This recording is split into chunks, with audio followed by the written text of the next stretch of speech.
सलाम दोस्तों, PQR में आपका स्वागत है। मैं इमरान शेख 20 से अधिक वर्षों से इनकम टैक्स का अभ्यास कर रहा हूँ। टैक्स क्वेरीज और रिप्लाईज में आप सवाल पूछ रहे हैं और हम अपनी क्षमता और नॉलेज के हिसाब से उसका जवाब दे रहे हैं।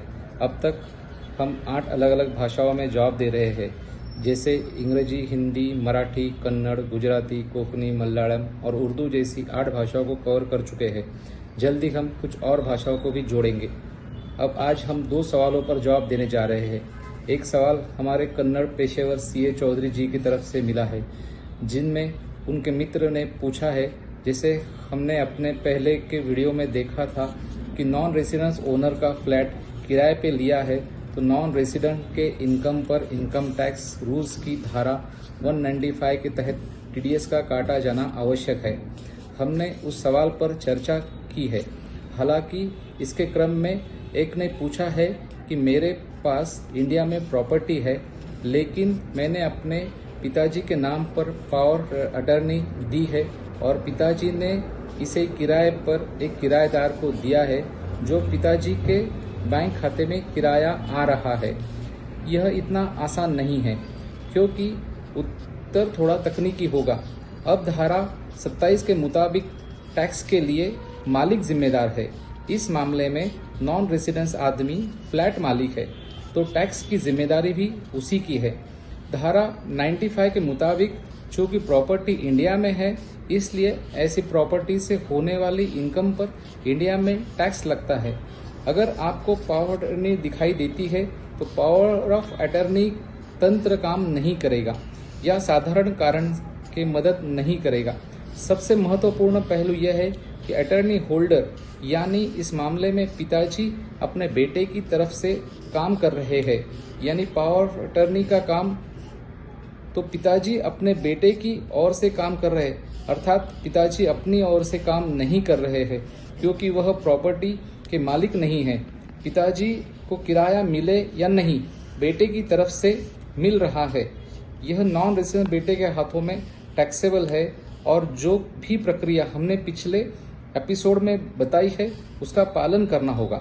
इसलिए किराए की इनकम प्राप्त करने वाले प्रॉपर्टी के मालिक नॉन रेसिडेंट इंडियन के हाथों में टैक्सेबल है।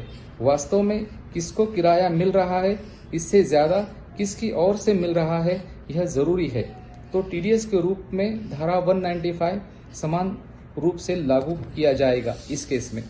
अब दूसरे सवाल में चार्टर्ड अकाउंटेंट ने एक अन्य मामले में यह मुद्दा उठाया है कि यदि कोई नाबालिग वर्ष के दौरान बालिग हो जाता है तो हम बैच के इनकम का हिसाब कैसे करें। माँ या बाप के हाथों में जोड़ा जा सकता है जो हाई इनकम वाले हैं। आइए अब उदाहरण लेते हैं।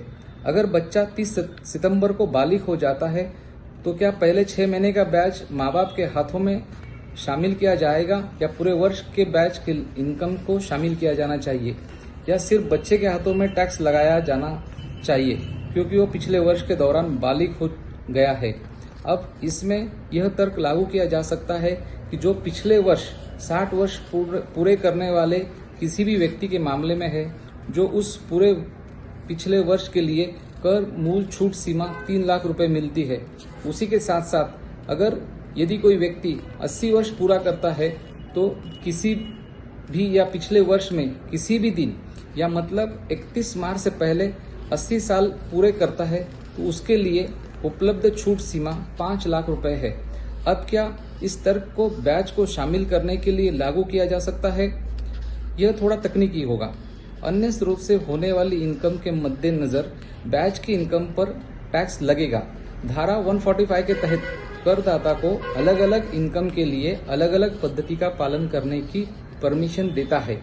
इसलिए यदि बैंक द्वारा भुगतान किए गए TDS के आधार पर एक्रूड बैच के आधार पर पहले के वर्ष में बैच की इनकम पर पहले से ही कर लगाया जाता है, क्योंकि बैंक को एक्रूड के आधार पर TDS बनाना आवश्यक है।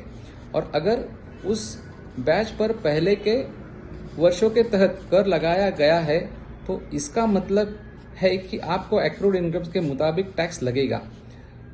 इस मामले में 30 सितंबर तक का बैच उसके माँ बाप के में से किसी एक के हाथ में शामिल किया जाना चाहिए।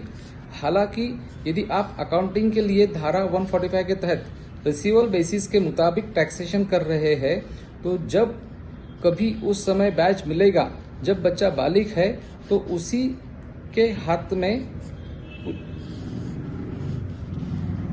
बालिग है तो उसी के बैच की इनकम में सिर्फ बच्चे के हाथ में टैक्सेबल होगी और उसके माँ बाप के में से किसी के हाथ में कुछ भी शामिल नहीं किया जाएगा। तो सब कुछ इस बात पर निर्भर करता है कि बैच की इनकम के टैक्सेशन में किस पद्धति का पालन किया जाता है, और इसके लिए हमारे पास सहारा है जो कि धारा 145 जो केस के दावे के रूप में या तो रिसीवेबल या एक्रूड के मुताबिक हमें टैक्सेशन करने की अनुमति देता है। बेशक हमेशा की तरह इस टीक्यूआर में हम यह सूचित किया जाता है कि कोई भी निर्णय लेने से पहले, किसी भी निष्कर्ष पर पहुंचने से पहले अपने कर पेशेवर से सलाह लें, क्योंकि हो सकता है कि आपके द्वारा उठाए गए सवाल में पूरी मालूमात शामिल न हो या उसके बीच कानून में कोई बदलाव हो।